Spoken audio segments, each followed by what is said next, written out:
private sector.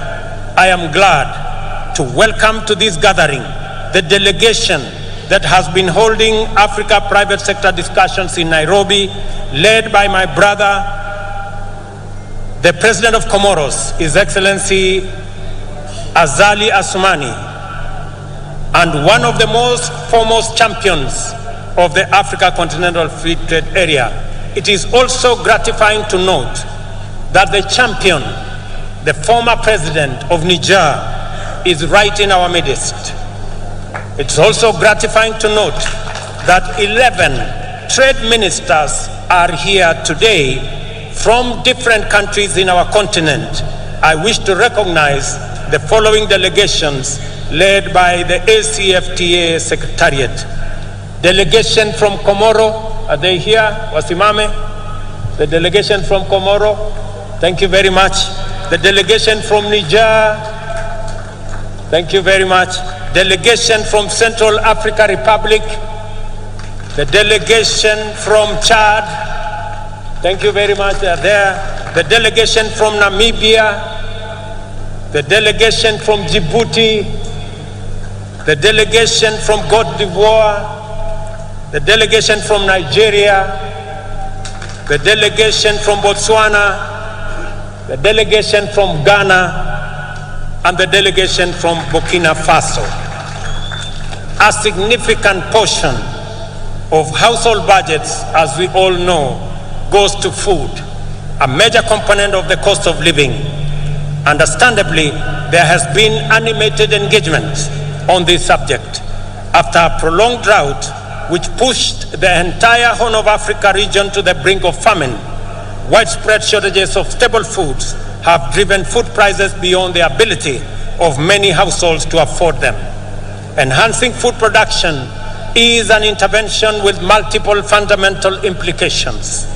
It promotes access to affordable and adequate food and nutrition for the majority.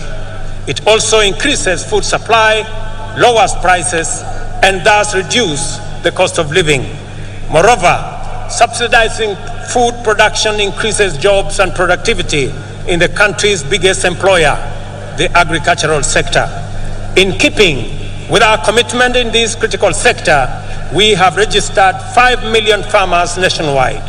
These farmers immediately became eligible to receive subsidized fertilizer, and those who stepped forward received their full fertilizer requirement, unlike in past seasons when the allocations were rationed. As a result of these measures, Kenyan farmers have been able to plant an extra 200,000 acres this year by using an additional 2 million kilos of seed beyond what was planted last year. As international petroleum prices continue to rise beyond reach, the cost of fuel locally raises steeply. Transport, as a component of household budget, is affecting the cost of living.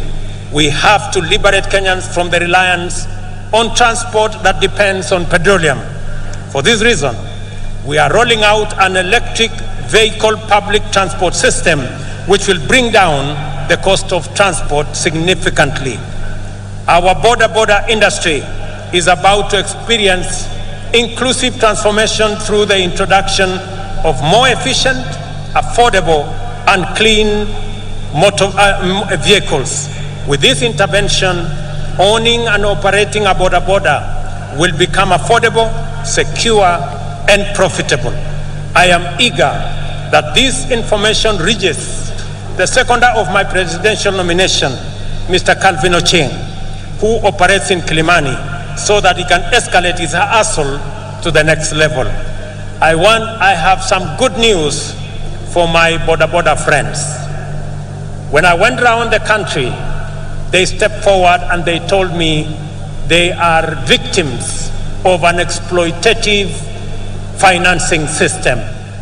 I want to tell them, my good friends, I have some good news for you.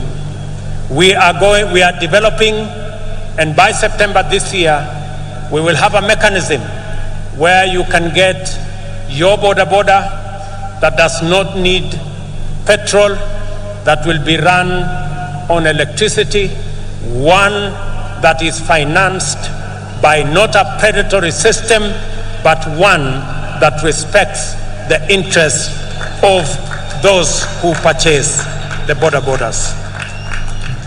A healthy nation is liberated from human suffering and empowered to pursue their livelihoods and dreams without the hindrance and underperformance associated with ill health.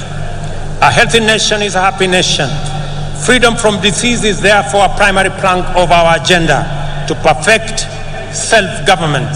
We are committed to do affordably, inclusively, and in a manner that enables Kenyans to receive quality medical attention from the comfort of their homes. Towards this end, we are reforming the National Health Insurance Fund to meet the urgent needs of Kenyans at the bottom of the socio-economic structure by actualizing its purpose as a social medical insurance facility.